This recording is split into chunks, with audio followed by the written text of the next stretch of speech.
This is the side pocket with the stay. You can see here that particular angle is the edge of the pocket, and you can put your hand in, obviously. But the object here, this part here, keeps the horizontal circumference at a fixed length. The other pocket, where we don't have a stay, doesn't do that, and so what you run into is you get a gap. Your pocket will pull open. There are reasons why you would make both, but this particular pocket with the stay is the one we're going to begin first because I think it's cleaner. We have a lot of work to do, so let's get busy. Before we begin either of these pocket constructions, you can see here I have the trouser front. I have marked the clip here and the clip here. I've also stayed this edge. You could stay this with tricot on the lengthwise grain. You could use a fusible stay tape. That's all up to you. I've also overlocked this seam allowance and the front inseam and the front outseam. So a little bit of preparation for both methods of installing the pockets.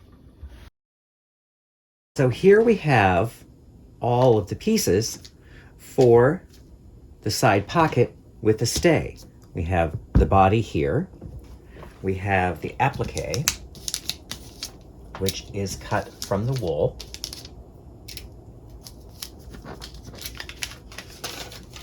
We have the pocket front.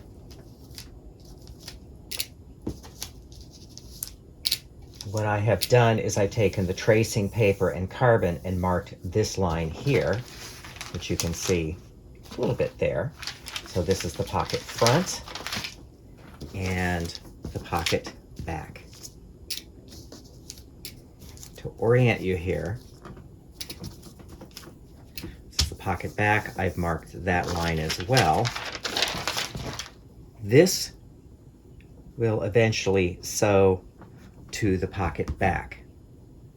So now, the first thing I want to do actually is to prepare this piece to sew to the pocket back. So I will press 1/4 inch over and bring this back here.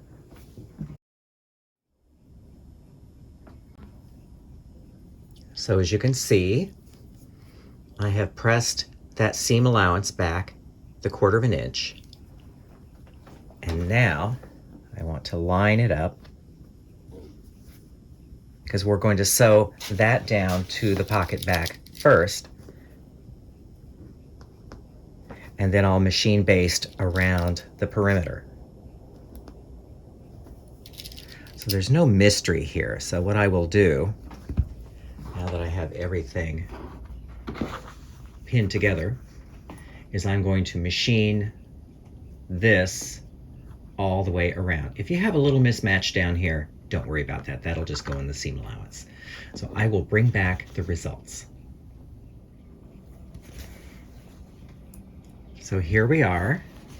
As you can see, I sewed an edge stitch 1/8 inch in from that edge, and then machine baste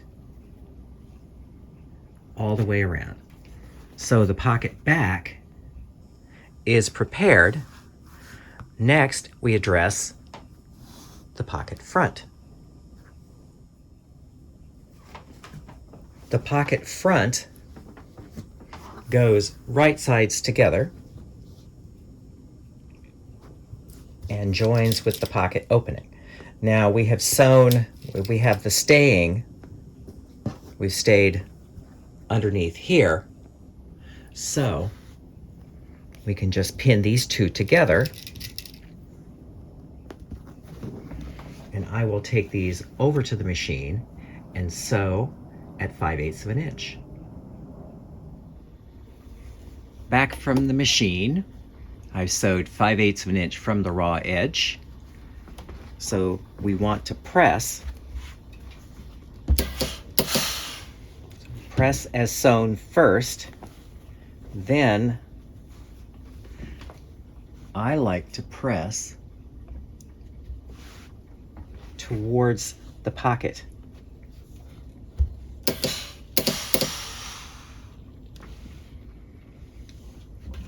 As your first press, and then when you turn everything this way, when you're pressing, you just want to see a little tiny bit of the wool showing. You don't want this pocket seam to show. You don't want the pocket to show. It's called favoring.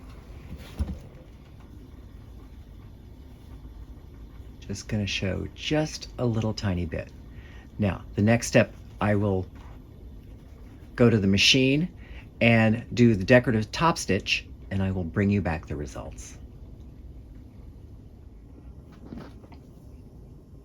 As you can see, I've sewn the top stitching and pressed everything. This is now where we join the pocket front to the pocket back. So let me just pull out a little bit here to give you an idea. Okay. Ultimately, and I have to do this like this because otherwise I get confused. Ultimately, in the final result, these two are going to sit like this. So we want a French seam all along this edge. We'll sew this later. So what I find is that I put it like this, and then I turn this out and match that up, because you sew the French seam in two different passes. I will sew this all at 1/4 of an inch, trim it with the rotary cutter, and meet you at the pressing table. As you can see, I have pinked this edge with the rotary cutter, and it's just good to know.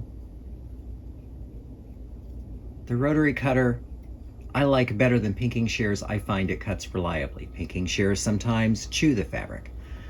So cutting this with the rotary cutter is going to make this easier to turn and press. So now we turn everything right side out.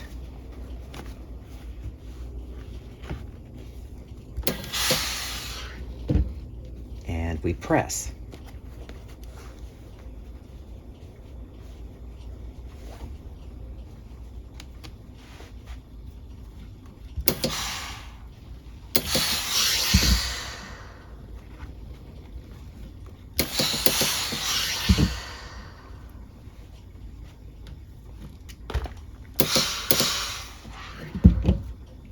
Once pressed,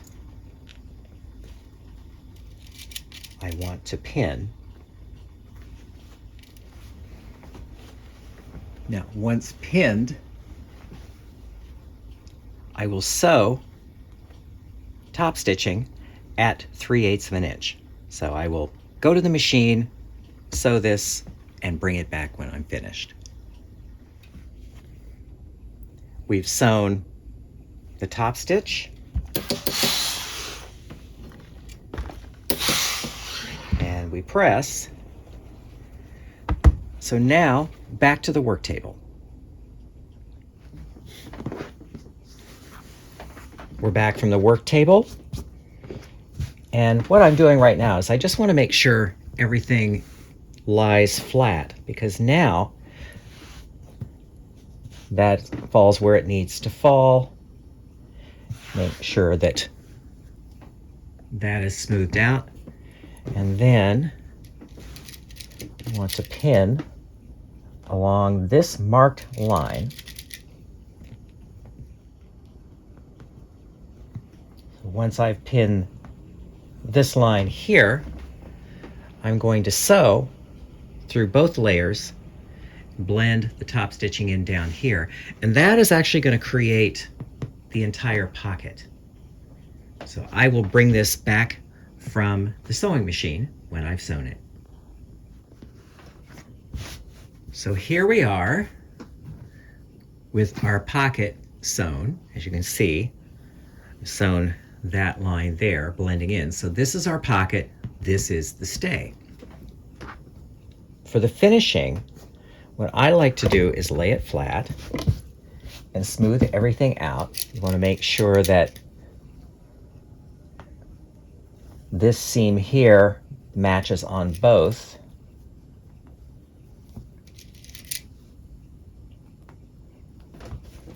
And then, just a little detail here. If you have a little extra here, don't sweat that. It's more important to have everything lie flat than it is to have these two edges match. So pin that and pin that. And let me zoom out for a moment and show you where I'm going to sew. I'm going to sew a machine baste across here and down to there. And then I will bring everything back and show you the results. So here is the result. As you can see on the top, it's about 3/8 of an inch machine based. And down along the front, it's about 1/4 of an inch, because see, ultimately this stay is going to catch in the fly front when you install. Now this little extra here, it is just a simple matter of trimming that off to match everything. So no harm, no foul. So here we have our results. This is the side pocket, but notice if you get a pole horizontally, that does not affect the gap on the pocket. Turn this over on this side, and you can see this is finished with the French seam. Then the pocket is closed here. So we have our pocket here, and this here keeps the horizontal dimensions so that the pocket will not gap when you wear it. And that is how you make a pocket with a stay.